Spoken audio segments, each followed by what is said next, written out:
महादेव जुंदेजी यांनी एका भगवंताची प्राप्ती केली आणि प्राप्ती केल्यानंतर बाबांनी म्हटलं की भगवंताने म्हटलं की मानव हे बेईमान आहे आणि या बेईमानाचे उत्तर महादेव जुंदेजींनी एक इनामान द्यायचं ठरवलं आणि ते म्हणजे कसे की बाबांनी विचार केला की हा सेवक आहे, सेवक गोरगरीब जनता आहे आणि हे दुःखात आहे, यांना दुःखातून अत्यश्रद्धेतून आणि यांना मुक्त करण्याकरता मी जर आपले जीवन खेळोपाळी जाऊन लोकांना जागृत केलं नाही तर माझ्या या जीवनाला काही अर्थ नाही। म्हणून बाबांनी सर्वात आधी कोणतं काम केलं असेल तर सेवकांना जागृत करण्याचं केलं, मानवाला जागृत करण्याचं कार्य केलं आणि त्यांचे दुःख दूर केलं।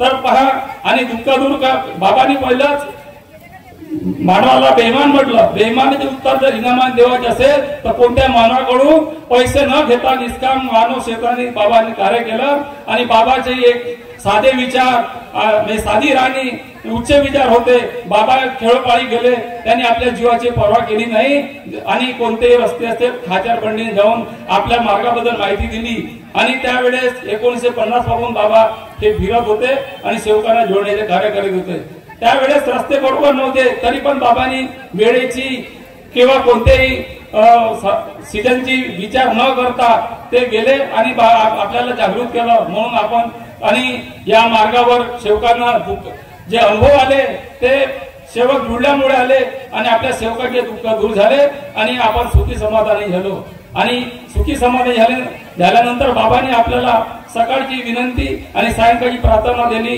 या विनंतीचे सार सायंकाळच्या प्रार्थनेमध्ये आहे। जो सेवक सत्य मर्यादा प्रेमाचे जो पालन करेल त्याचे दुःख कधी म्हणजे दुःख दूर होईल आणि तो कधी दुःखात राहणार नाही। हे बाबांनी हे प्रत्येकाचे अनुभव आपल्या सेवकाचे अनुभव आलेले आहेत आणि अशातच एक जो कोजागिरी निमित्त हे चर्चासत्र आहे तर कोजागिरी कधीपासून सुरू झाली याच्या सुद्धा मी थोडक्यात महत्व सांगत आहे।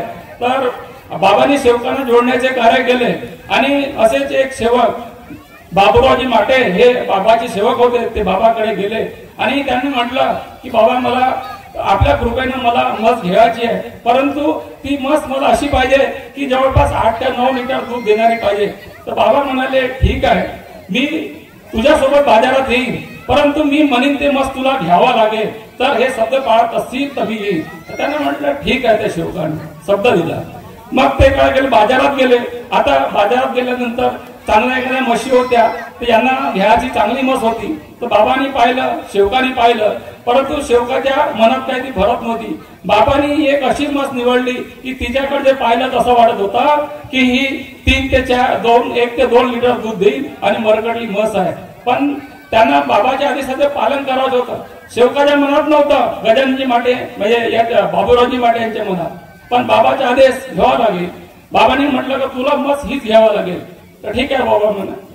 तर त्यांनी मग ती म्हस घेतली, घरी आणली आणि घेतली त्यावेळेस तिला शेणानं पोटलेलं होतं, कोणी माती टाकली होती, ती म्हणजे असे विसर धुतली होती। कारण मग जेव्हा तो घरी आणला पाण्यानं म्हशीला धुतला तर तिच्या शरीरावर दुःख होते, कुठं म्हणजे खरुजीचे डाग होते आणि खरबडली होती। मग त्यांनी विचार केला का बाबाच्या इच्छेनं तर मी म्हस घेतली आणि हिच्या शरीरात एवढे दुःख आहेत, ही दुःख किती देईल आणि हिचे जखमा कधी दुरुस्त होईल। तो परत बाबाकडे गेला आणि सांगू लागला, बाबा म्हणे आपण ती म्हस घेतली तर ती खरंच म्हणे तिच्या खूपच जखमा आहेत म्हणे, तर कसा करायला पाहिजे। तर बाबांनी म्हटलं तू असा कर, जो कापडाची झोप लाव, विनंती म्हण आणि बाबाला सांग आणि का मी म्हस घेतलेली आहे बाबाच्या इच्छेप्रमाणे, महादेवाच्या इच्छेप्रमाणे आणि तिची म्हणजे परिस्थिती चांगली नाहीये, तिला जखमा आहे आणि असा शब्द ठेवून तू म्हणे रक्षा आहे, ती रक्षा तिच्या शरीरावर लावून टाक म्हणे आणि प्रणाम करून तिचा दूध काढ म्हणे। खरं त्यांनी दूध काढलं तर त्या म्हशीचं दूध 8 ते 9 लिटर दूध भेटला। त्यालाही आश्चर्य वाटले, म्हणजे इतका त्याची बाबाची कृपा आहे। मग तो परत दुसऱ्या दिवशी गेला आणि बाबाला सांगितलं तुमच्या मनाप्रमाणे मी कार्य केलं आणि माझे म्हशीचे दुःख दूर झाले आणि जे मला पाहिजे होते त्याप्रमाणे तिला दूध भेटला। तर बाबा म्हणे तुम्ही आमच्या घरी कधी दूध घ्यायला येता? तर बाबांनी म्हटलं ठीक आहे, ज्या दिवशी माझा योग येईल त्या दिवशी मी तुला कळवीन। आणि मग तो बाबांना मग कोजागिरीचा दिवस आला आणि मग बाबांनी कळवलं त्या सेवकाला की आम्ही आज तुझ्या घरी दूध घेण्याकरता येणार आहोत। आणि मग ते बाबा गेले 3-4 सेवक घेऊन आणि त्या सेवकाने त्याला सांगितलं बाबूरावजी माटे यांना की आज तू सायंकाळी दुधाचा कोजागिरीचा आपण जे कार्यक्रम करू, कोजागिरीचा कार्यक्रमाकरता तू दूध ठेव आणि त्याच्यात काजू किशमिश केसर जे काही मसाला लागते ते सर्व तू तयार करून ठेव। आम्ही येऊ त्यावेळेस तर मग तू दूध गरम करशील आणि ते आम्हाला प्राशन करायला देशील।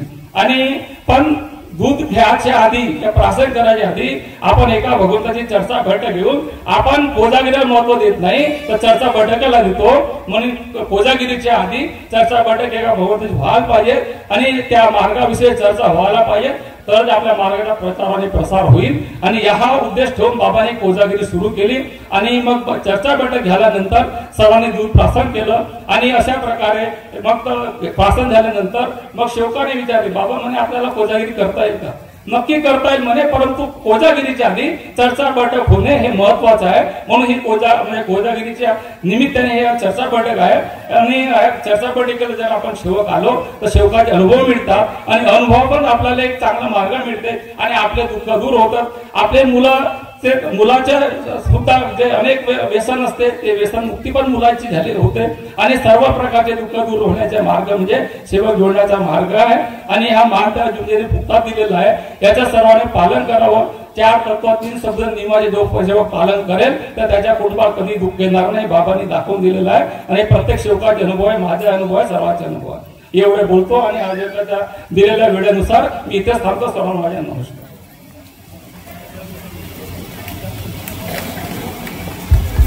धन्यवाद।